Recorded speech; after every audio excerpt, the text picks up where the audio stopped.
bismillahi raxmaani raxiim duhur wanaagsan dhegeystayaal kusoo dhowaada qodobada wararka raadiyaha kulmiyadda hornimadan oo idin hayo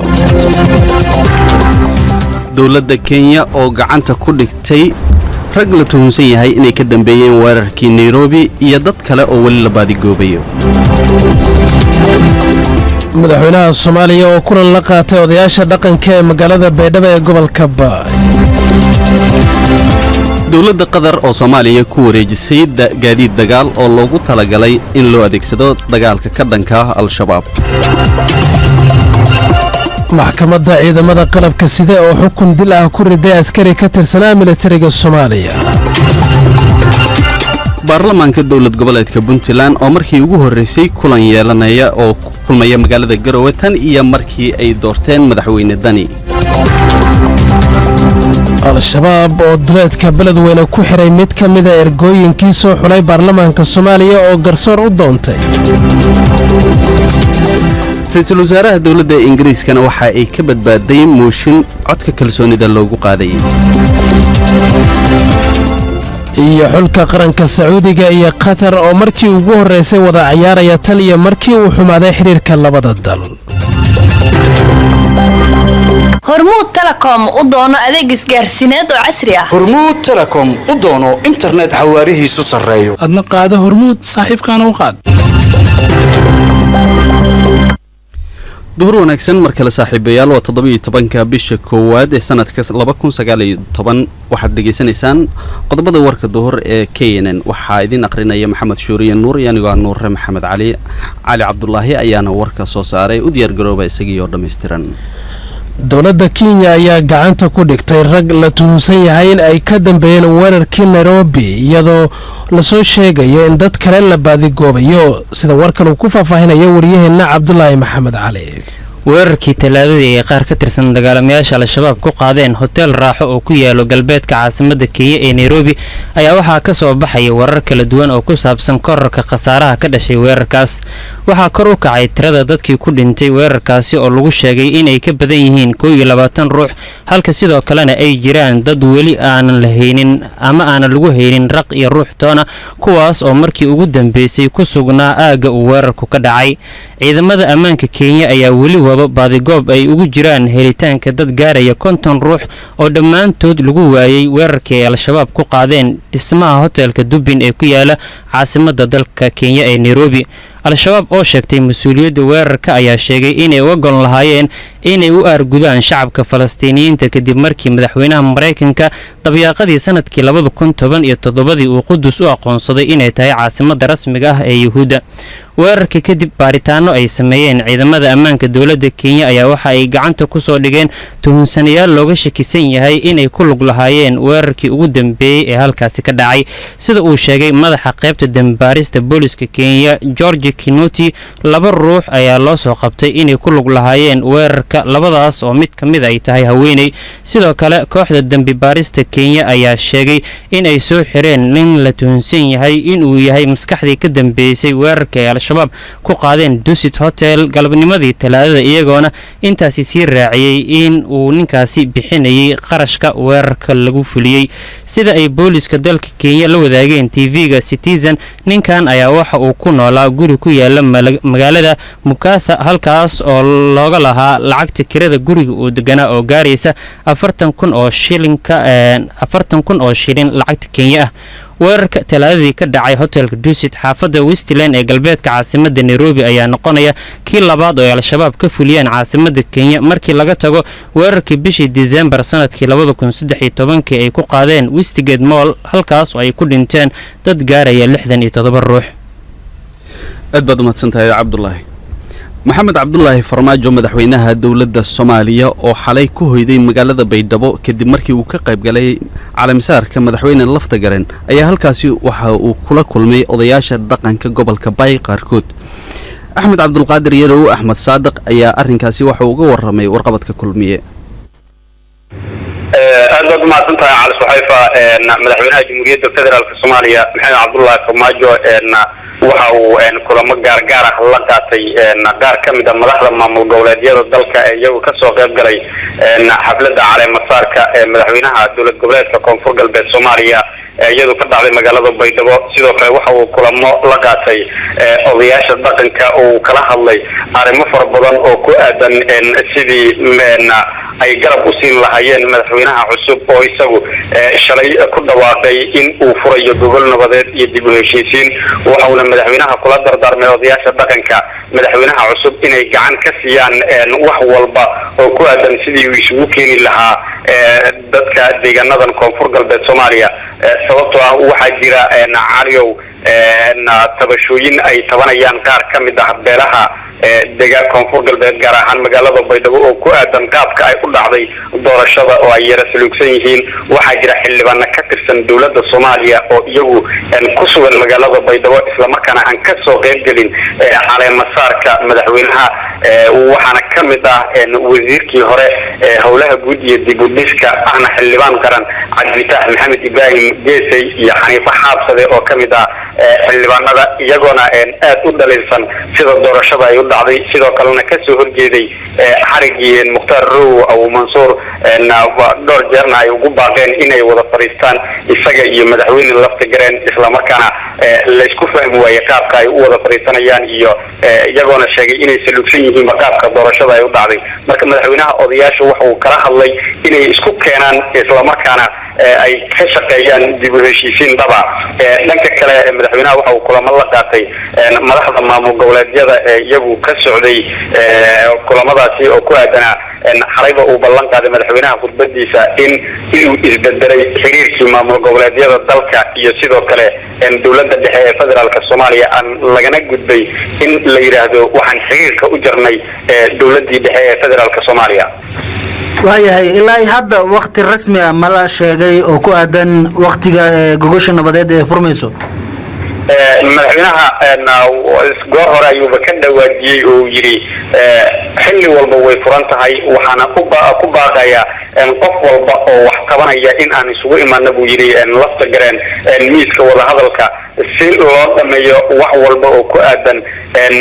shaqooyinkii iyo dhibaatooyinkii ka dhashay ka hor doorashada una diyaar u yahay cid walba inuu la fariisto una la hadlo waqtina kuma xirna buu yiri xilli walba iyo saacad walba xafiiskayga waxa u furan buu yiri madaxweynaha shalay uu ka dhawaajiyay in uu la hadli doono qof walba oo wax qabanaysa abu mahadsan yahay waryaheena Axmed Cabdulqaadir Yarow Axmed Saadaq oo markaa ka waramayay wararkii ugu dambeeyay Baydhabo iyo madaxweynaha dowladda Soomaaliya cid halka uu kulamada kula leeyahay dhanka kalena dowladda Qatar ayaa Soomaaliya ku wareejisay gaadiid dagaal oo loogu talagalay la dagaalanka al-shabaab sida warkan uu ku faahfaahinaya Cali Ibraahim Cabdullaahi Cali Suxayfa dowladda federaalka Soomaaliya ayaa maanta waxa ay dowladda Qatar kala wareegtay qaar ka mid ah gaadiidka nooca gaashaaman oo loogu talagalay ciidamada militariga Soomaaliya tirada gaadiidka ay maanta dowladda la wareegtay ayaa waxa ay gaarayeen ku dhawaad 68 goobta ay munaasabada ka dhacday ayaa waxa ku sugnaa wasiirka gaashaandhigga Soomaaliya Xasan Cali Maxamed Amar Dambe iyo taliyaha ciidanka xooga Daahir Aadan Cilmi Indha Qarshe sidoo kale waxa madasha joogay mas'uuliin ka socday dowladda Qatar wasiirka gaashaandhigga Soomaaliya Xasan Cali Maxamed Amar Dambe ayaa warbaahinta la hadlay waxa uu sheegay in dowladda Qatar uu mahad celinayo taageerada ay mar walba garab taagan tahay Soomaaliya iyo gaadiidka nooca gaashaaman oo maanta ugu deeqday isagoona wasiirka sheegay in gaadiidkan ay ahmiyad weyn ay u leedahay wasaaradda gaashaandhigga isagoona sheegay in dagaal adag ay la geli doonaan al-shabaab maanta ay nagu taageereen qalab oo ciidan oo baahidiisana ay maanta ina haysay una baahnaayeen ciidamada xoogga dalka Soomaaliyeed qeybahiisa kala duwan runtii waxay tahay taariikh la miilaabana qalubteena aysan ka tirmaynin insha Allahu tacaala waxaana filaynaa ama rajaynaynaa ka rajaynaynaa dalka walaalahan ee Qatar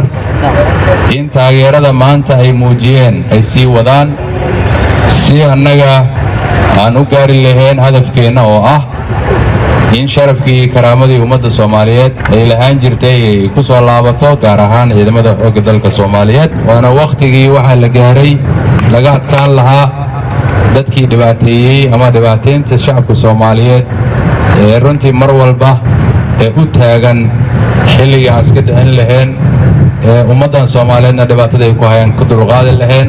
ee ciidamada xoogga dalka soomaaliyeedna waxay diyaar u yihiin ayna isku diyaarnay u yihiin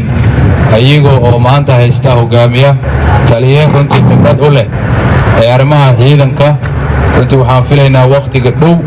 inaan gaarno amaan gaarsiino shacabka soomaaliyeed ee waxay ku farxi karaan ay niyadooda ay jeclaan doonto gaadiidkan gaashaaman ayaa loogu talagalay inay adeegsadaan ciidamada militariga Soomaaliya waqtiga ay dagaalka adag kula jiraan dagaalamayaasha al-shabaab iyadoona xusud ay mudan tahay in dawladda Qatar ay dawladda Soomaaliya ka taageerto dhinacyada dib u dhiska ciidanka xoogga dalka Soomaaliya baarlamaanka maamulka Puntland ayaa markii ugu horeysay kulan waxay ku yeesheen magaalada Garowe tan iyo markii ay doorteen maamulkaasi madaxweyne cusub wariye Cumar Maxamed Soomane ayaa faafahinaya warkaas mudanayaasha golaha wakiilada baarlamaanka Puntland ayaa maanta xaruntooda magaalada Garowe waxa ay ku leeyihiin kulankoodii ugu horeeyay oo ay yeelanayeen tan iyo wixii ka dambeeyay 8 bishii January ee sanadkan oo ay xarunta baarlamaanka magaalada Garowe ay ku doorteen madaxweynaha cusub ee Puntland Saciid Cabdullaahi Maxamed Dani kulankan ayaa waxaa shir gudoominaya gudoomiye ku-xigeenka koobaad iyo gudoomiye ku-xigeenka labaad ee baarlamaanka maamulka Puntland maadaama gudoomiyaha baarlamaanka uu ku maqan yahay magaalada Baydhabo ee xarunta ku-meel gaarka dowlad goboleedka Koonfur Galbeed halkaas oo uu kaga qayb galayay xafladda lagu caleemo saarayay madaxweynaha cusub ee Koonfur Galbeed Cabdicasiis Xasan Maxamed Laftagreen kulanka baarlamaanka Puntland oo ah mid muhiimad gaar ah u leh xildhibaanada baarlamaanka waxa la filayaa in ajandihiisa koobaad uu noqdo magacaabista guddiga joogtada ah ee baarlamaanka Puntland maadaama wali guddi aan la magacaabin waxaa sidoo kale la filayaa in kulanka maanta looga areensado dejinta qodobada looga doodi doono muddada lagu guda jiro guud ahaanba kalfadhiga ugu horeeya ee baarlamaanka cusub ee maamulka Puntland mahadsanid Cumar Maxamed Soomane al-shabaab ayaa duleedka beledweyne ku xiray mid ka mid ah ergooyinkii soo xulay baarlamaanka Soomaaliya oo garsoor u doontay sida warkan uu ku dheereynaya Cabdulqaadir Sheekh Muxyidiin nabadoon Axmed Cali oo loo yaqaan Axmey kana mid ahaa ergooyinkii soo xulay baarlamaanka Soomaaliya ayaa la sheegay in haatan lagu laayahay deegaanka Luuq Jeelow oo ay maamulaan dagaalamayaasha al-shabaab warar aan helnay ayaa sheegaya in nabadoonka isaga oo lugihiisa ugu tagay al-shabaab isaga oo cabasho ah garsoorna raadinayay kadibna shabaabku ay aqoonsadeen sidaasna ay ku xirteen qaar ka mid ah ehelada nabadoonka oo aan la xiriirnay ayaa inoo sheegay in 72 saac ee la soo dhaafay uu ku jiray gacanta al-shabaab isla markaana markii ugu wardambeysay inta laga qaaday Luuq Jeelow ayaa la sheegay in loo kaxeeyay deegaanka Buuqa Qable ee gobolka Hiiraan arrintan ayaa ka dambaysa kadib markii uu muran dhex maray gabar uu isaga dhalay iyo saygeeda iyadoona labadooda dacwad u doontay al-shabaab kadibna lagu amray in ay u yeeraan aabbayaashood sidaas daraadeedna uu nabadoonka u doodayay gabadhiis halkaasna lagu xiray watahay wali waxaad dhageysanaysaan warka duhur oo idinkaga imaanaya idaacadda KNN wali qodobo kale ayaa inoo harsan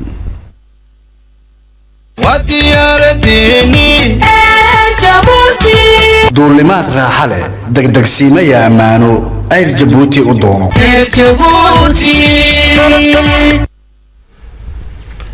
xulalka qaranka Sacuudiga iyo Qatar ayaa markii ugu horeysay wada ciyaaraya tan iyo markii uu xumaaday xiriirka labada dal